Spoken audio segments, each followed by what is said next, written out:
The library was a cathedral of brilliance, towering stained glass, marble floors that shimmered like moonlight, and shelves that curved into infinity. Every candle flicker breathed knowledge. Every shadow whispered. Dr. Callan S. research team, 5 scholars of ancient linguistics, had been invited to decode a newly unearthed manuscript said to predate written history itself. Its title had no words, only an imprint, the pages that wrote themselves. They began at midnight.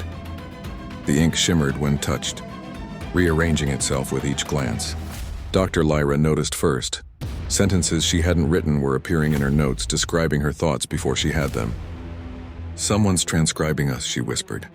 "No," Callan muttered, trembling. "Something is." The manuscript pulsed faintly like a living heart. When they read aloud, the air thickened with whispers. The room itself seemed to breathe. Lines of text scrawled across the walls, describing their movements in real time. Callan looks up. Marcus doubts what he sees. Lyra's hand trembles, ink on her sleeve. Then a new line appeared. "One of them will not leave this library alive." Panic broke.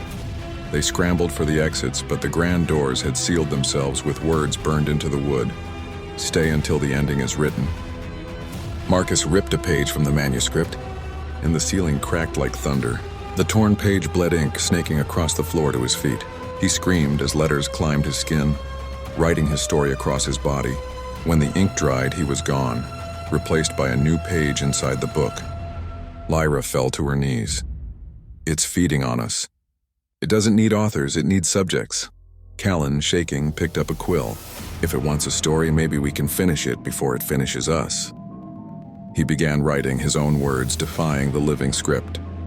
The manuscript hissed, trying to rewrite him, but Callan pressed on, his ink battling the moving letters. When the last line dried, the whispering stopped. The room exhaled. Morning light poured through the stained glass. The book was closed, still and silent. Only 4 remained.